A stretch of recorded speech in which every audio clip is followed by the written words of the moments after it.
Alright, welcome back to the shop. So we got a new episode of Old School Cool here, and we got, not quite, but almost, the original Sawzall.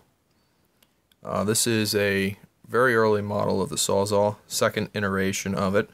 It's a restoration project I did a while back. Turned out pretty nice.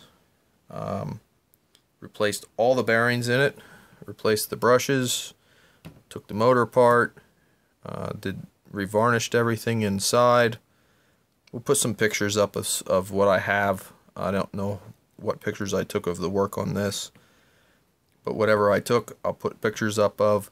I do know I have a short, I think it's a cell phone video of the wobble mechanism inside this working when I had it all apart. So that's pretty interesting to see. So we'll get that spliced in here somewhere.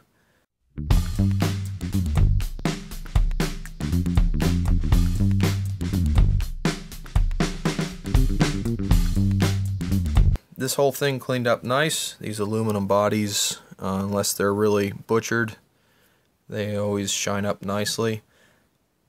This one they had a adapter that you could put on the end of the Sawzall, and what that was, here's another one, and this is what I have mounted on here like this, mounted like that. And what that does is allows you to flush cut with the saw. Now ideally you wouldn't have a socket cap screw, you might have a rounded head screw.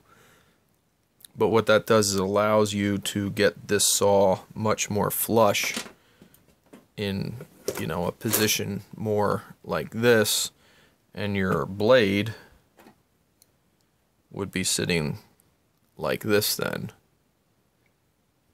and going in and out.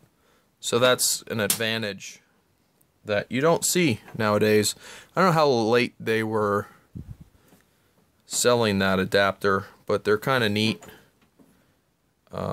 I'm happy to have a saw made up with that for the arsenal here, just in case we need it. It's, you know, Sawzalls aren't a go-to tool, but when you need one, you need one.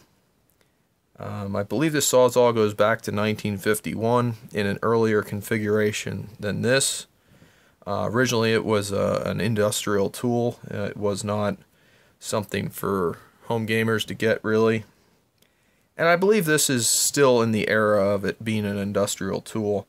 The inside was fairly robust and well built, as a lot of things were back in the old days. Put a new cord on this, cleaned everything, cleaned the switch up, what have you, buffed everything up here. Typical, you know, what you'd expect to see on a tool. Here's your trigger lock. Make the OSHA guy happy. In fact, I think most OSHA guys would be scared if they saw you on a job site with this thing, because it's all metal. They probably wouldn't be too thrilled. But it is grounded properly. Made sure of that. It's very well insulated. I added some insulation actually to it when I varnished it, so it does run. And I think what we'll do, I have a spot of reflective tape here. We'll play around with the Veeder root. This thing says it should be 2250 strokes per minute. I don't know if we can see that. There we go. And we'll see if we can get that out of it. Like I said, I'm on all new bearings with this. Everything's replaced. I don't know. We'll see what we get. I'm thinking we should get close linear strokes. We'll see. I don't know what we'll get, but we'll give it a try. Either we're going to be close or we're going to be way off. Let me see if I can get this thing so that we can see it. All right, here we go.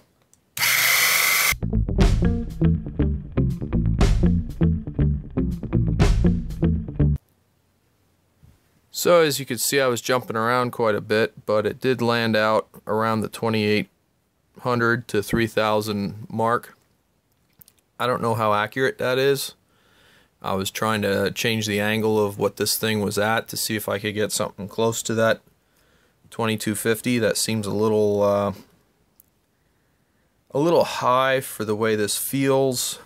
I have run saws that are 3,200 strokes per minute, and they, to me, feel like they're going faster than this. So I don't know that this is an accurate reading.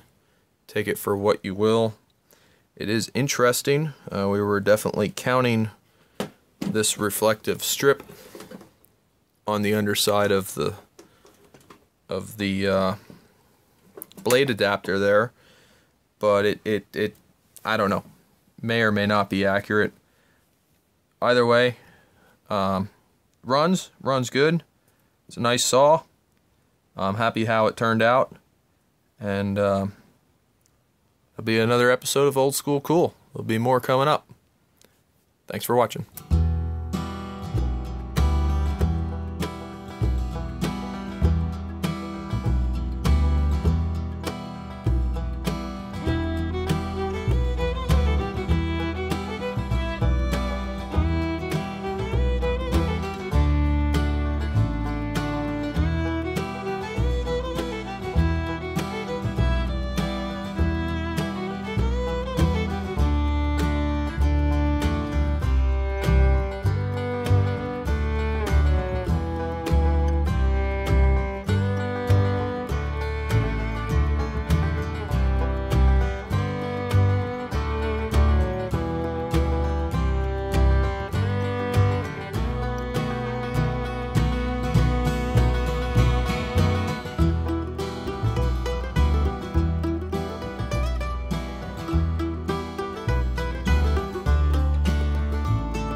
you.